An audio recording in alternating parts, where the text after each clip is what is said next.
दोस्तों तो आज अपन बात करेंगे कंप्यूटर में HTML के बारे में। दोस्तों इसी के साथ साथ मैंने कंप्यूटर से रिलेटेड MS एक्सेल से सॉफ्टवेयर से रिलेटेड और ग्रामीण अर्थव्यवस्था से रिलेटेड वीडियो बना रखे हैं।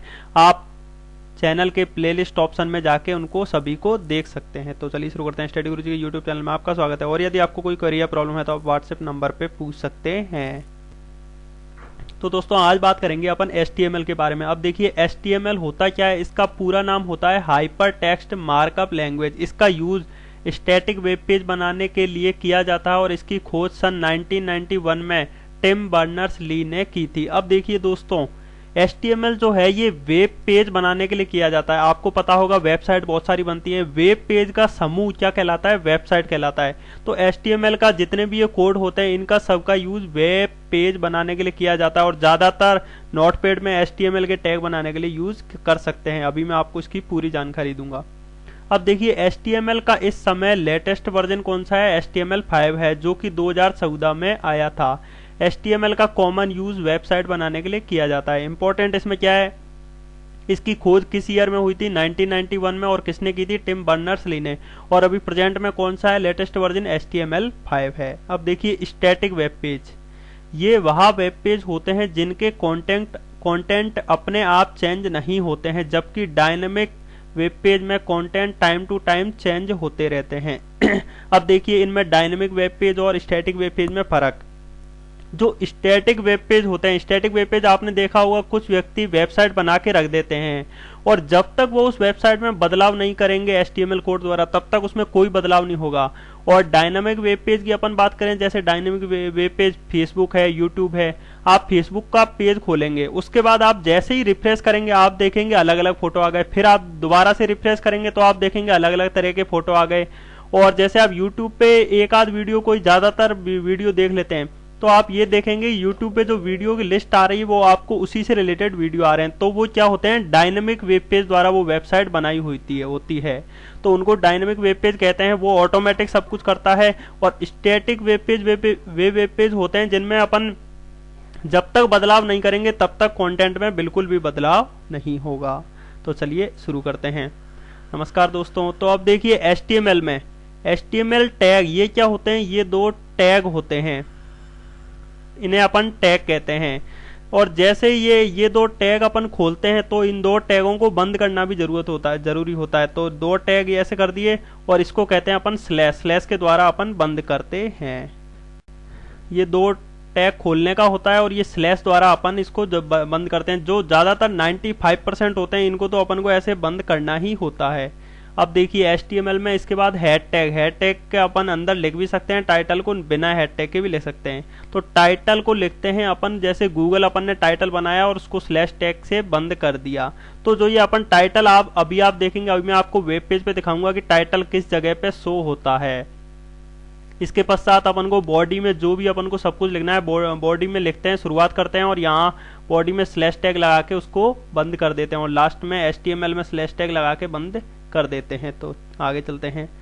HTML में सभी टैग पेयर में होते हैं। अब देखिए पेयर यानी जोड़े में होते हैं। इसका मतलब क्या है? उनकी ओपनिंग भी होती है और क्लोजिंग भी। दोस्तों मैंने अभी बताया जो भी टैग खुलेगा वो बंद तो होना ही है। कुछ नॉर्मली 95% टैग ऐसे होते हैं जिनकी ओपनिंग और क्लोजिंग होती है, कुछ 5% के आसपास रह सकते हैं। जैसे ये BR टैग, इसका मतलब होता है ब्रेक लाइन, यानी ये लाइन को ब्रेक यानी दूसरी लाइन में आ जाते हैं। इसमें अपन को क्लोजिंग नहीं करनी पड़ती, जहां पे अपन को लाइन को ब्रेक करना है अपन वहां कर सकते हैं। नेक्स्ट HTML फाइल को .html या .htm एक्सटेंशन से सेव किया जाता है। ये मोस्ट इंपॉर्टेंट है। डायरेक्ट पूछ लेते हैं कि HTML का एक्सटेंशन क्या होता है, तो दोनों में से कोई एक ऑप्शन आ सकता है। नेक्स्ट दोस्तों अब देखिए हेडिंग। HTML में हेडिंग 6 प्रकार की होती है, H1 to H6। H1 heading सबसे बड़ी हेडिंग रहती है। H6 हेडिंग कौन सी रहती है? सबसे छोटी हेडिंग रहती है। अपन को जैसे वेब पेज पे हेडिंग वगैरह देनी है तो अपन H1 लगा सकते हैं, टैग लगा दिया और फिर स्लैश टैग लगा के जहां तक अपन को हेडिंग देनी है उस स्लैश टैग को H1 लगा के बंद कर सकते हैं। क्वेश्चन कैसे आएगा पेपर में कि सबसे बड़ी हेडिंग कौन सी है? H1। सबसे छोटी हेडिंग कौन सी है? H6 हो जाएगी। इसी के साथ साथ ये पूछ ले कि एवरेज हेडिंग कौन सी है, तो H6 है। 6 में अपन एवरेज यानी 20 का तो निकाल नहीं सकते, तो H4 को अपन क्या मान सकते हैं? एवरेज हेडिंग मान सकते हैं। अभी मैं आपको वेब पेज पे पूरा दिखा दूंगा कैसे क्या बनाना है, कैसे अपन को प्रैक्टिस करनी है। नेक्स्ट दोस्तों, H4 को एवरेज हेडिंग कहा जाता है। अब देखिए पैराग्राफ, इसके लिए पी टैग का यूज किया जाता है। कहीं भी अपन को पैराग्राफ वगैरह लिखना है तो इसके लिए अपन काय का यूज करते हैं, पी टैग का यूज करते हैं। तो अपन ने पी टैग का यूज किया, पैराग्राफ में ये नाम लिख दिया, माई कंट्री इज इंडिया, और स्लैश टैग लगा के पैराग्राफ को बंद कर दिया।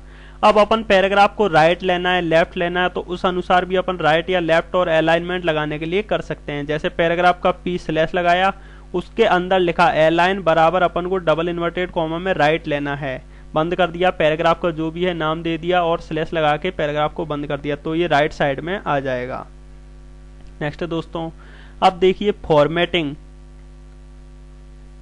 दोस्तों यहाँ फॉर्मेटिंग की थोड़ी स्पेलिंग गलत हो गई है, FORMATTING हो जाएगा फॉर्मेटिंग। फॉर्मेटिंग में अब देखिए बी यानी बोल्ड, इसका यूज टेक्स्ट को बोल्ड बनाने के लिए किया जाता है। जैसे अपन ने बोल्ड किया, स्लैश बंद किया, तो ये कंट्री आपको दिख रहा है, ये बोल्ड होके आ गया। ऐसे ही आपको वेब पेज में शो होगा। दोस्तों पेपर में क्वेश्चन कैसे आएगा कि बी टैग का यूज क्या होता है, ऑप्शन में होगा बोल्ड के लिए, इटालिक के लिए, ऐसे ऑप्शन आ जाएंगे। नेक्स्ट दोस्तों, स्ट्रॉन्ग, इसका यूज टेक्स्ट को स्ट्रॉन्ग बनाने के लिए किया जाता है। ये एक तरह से अपन कह सकते हैं बोल्ड जैसा ही है। देखिए बोल्ड तो बी आसान है, कोई भी बता देगा, पर इंपॉर्टेंट ये है, ये ऐसा पेपर में पूछ सकते हैं।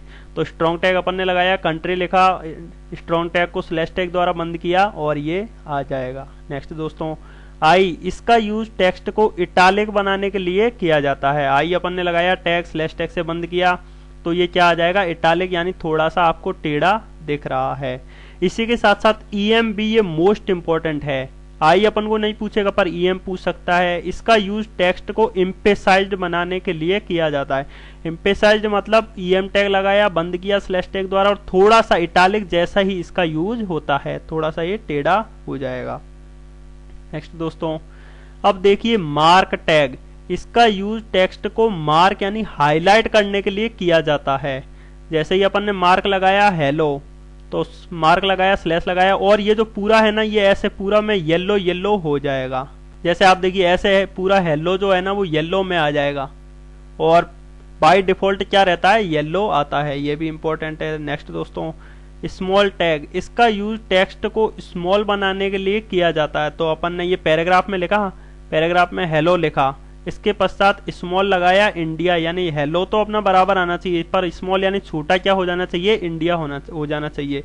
और जहां तक अपन को छोटा करना है वहां तक स्मॉल टैग को जाके स्लैश लगा के बंद कर दिया, और इसके पश्चात पैराग्राफ को बंद कर दिया। अभी मैं आपको नोटपैड पे पूरा करके भी दिखा दूंगा। नेक्स्ट दोस्तों, डिलीट, इसका यूज टेक्स्ट को डिलीट करने के लिए किया जाता है। तो अब देखिए पैराग्राफ में अपन ने लिखा 80, फिर डिलीट टैग लगाया, फिर स्लैश टैग लगा के डिलीट को बंद किया और पैराग्राफ को बंद कर दिया। उसके पश्चात दोस्तों आपने कहीं भी देखा होगा कि जैसे 120 कोई भी प्राइस लिखा रहता है दुकानों पर, और ये ऐसे लाइन से कटा होता है, उसके पश्चात दूसरा प्राइस लिखा होता है, तो ये इसी डिलीट टैग द्वारा ही ये बनाते हैं। तो आप देखिए डिलीट कहां से कहां तक लगाया था, यानी 120 के बीच में, तो 120 के बीच में ये क्रॉस का साइन आ गया, डिलीट का साइन आ गया।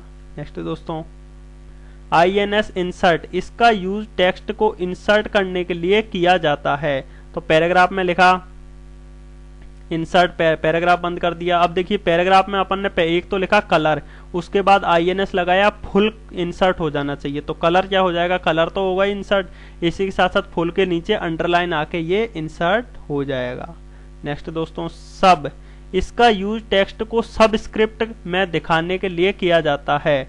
सबस्क्रिप्ट मतलब अभी आपको समझ में आएगा। जैसे H1 टैग है, ये H1 यानी अपन ने कोई भी हेडिंग में लिख दिया, लॉग, उसके पश्चात सब टैग लगाया, सब टैग को स्लैश में बंद किया और सब टैग के अंदर 10 लगा दिया। तो जैसे ही अपन ने सब स्क्रिप्ट लगाया, सब स्क्रिप्ट का स्लैश बंद किया, और तो अपना आंसर क्या आ गया, इसका अपना आंसर आ गया log 10, यानी सब स्क्रिप्ट में आंसर आ गया। नेक्स्ट दोस्तों, सुपर स्क्रिप्ट, सुपर स्क्रिप्ट के लिए अपन SUP टैब लगाया, इसका यूज टेक्स्ट को सुपर स्क्रिप्ट में दिखाने के लिए किया जाता है। अब सुपर स्क्रिप्ट मतलब H1 हेडिंग में लिखा, H1 का ये स्लैश लगा के हेडिंग वाला टैग बंद कर दिया, उसके पश्चात 2 लिखा और SUP यानी सुपर स्क्रिप्ट के अंदर 3 को लिख दिया। तो 2 सुपर स्क्रिप्ट यानी ऊपर पहुंच जाएगा पावर में, तो 2 की पावर 3 हो जाएगा। नेक्स्ट दोस्तों, अब देखिए यू टैग, इसका यूज टेक्स्ट को अंडरलाइन करने के लिए किया जाता है। तो हेडिंग में लिखा है, हेडिंग को बंद भी कर दिया स्लैश टैग लगा के, उसके पश्चात 2 लिखा, उसके पश्चात अंडरलाइन में 3 को लिख दिया और अंडरलाइन यानी यू का ये स्लैश टैग लगा के बंद कर दिया। तो 2 आ गया और 3 किस में आ गया, अंडरलाइन में आ गया। नेक्स्ट दोस्तों कमेंट टैग, इसका यूज प्रोग्रामर के लिए किया जाता है। कमेंट टैग के अंदर जो भी लिखा जाता है ब्राउजर उसे वेब पेज पर डिस्प्ले नहीं करता है। मोस्ट इंपॉर्टेंट क्वेश्चन है ये।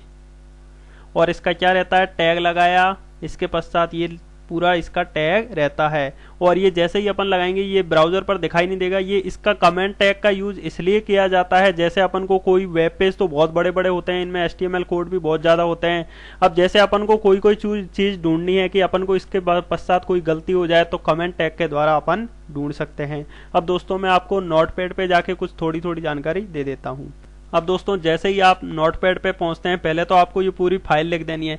फाइल लिखने के पश्चात आपको क्या करना है, सेव करना है। मेरी फाइल पहले से सेव है तो मैं आपको सेव एज करके दिखाता हूँ। सेव एज करने के बाद जहां भी आपको सेव वगैरह करना है तो आप जो भी लिख दीजिए, जैसे 1 2 3 4 5, उसके पश्चात .html टैग जरूर लगाएं, HTML, और जहां भी आपको सेव करना है सेव पे क्लिक कर दीजिए। उसके पश्चात आप उसको खोलेंगे, जिसमें जैसे नोटपैड में उसको खोलना है तो राइट बटन क्लिक करें, जो भी आपकी फाइल है राइट बटन क्लिक करेंगे। राइट बटन क्लिक करने के पश्चात ओपन विद आ जाएगा। ओपन विद में जाके आप नोटपैड पे खोल सकते हैं और वेब पेज पे भी खुल जाएगी। अब जैसे ये मैंने पूरे टैग लगाए, अब मैं आपको दिखा देता हूँ ये टैग वेब पेज पे कैसे दिखेंगे। तो जैसे ही ये पूरा मैंने वेब पेज खोल लिया, अपन ने टाइटल लगाया था, टाइटल ये रहा स्टडी गुरुजी। अब देखिए टाइटल को मैं जैसे मैं बदलता हूँ, स्टडी गुरुजी की जगह मैं कर देता हूँ टाइटल को गूगल, GOOGLE, यानी सेव करता हूँ। और जैसे ही वेब पेज पे जाता हूँ, अब देखिए अभी मैंने रिफ्रेश नहीं किया, जैसे ही मैं F5 दबाऊंगा यानी रिफ्रेश करूंगा तो गूगल आ जाएगा। ये पूरा क्या हो गया, टाइटल हो गया।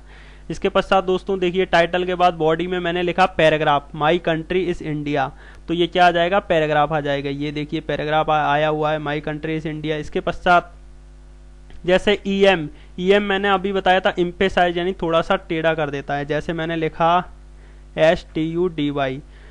तो अब देखिए इसके पश्चात मैंने अभी आपको बताया था पेज ब्रेक, यानी ब्रेक लाइन, सॉरी PR, तो ये लाइन को ब्रेक करेगा, यानी जो स्टडी है उसके नीचे इटैलिक वाला आ जाएगा। और जैसे ही मैं इसको सेव करता हूँ, वेब पेज पे जाता हूँ, रिफ्रेश दबाता हूँ, ये देखिए स्टडी हो गया और इसके पश्चात ब्रेक हो गई लाइन और हेलो आ गया। नेक्स्ट दोस्तों अब देखिए P, हेलो स्मॉल इंडिया, यानी हेलो तो बड़ा रहना चाहिए और इंडिया कैसा होना चाहिए, स्मॉल हो जाना चाहिए।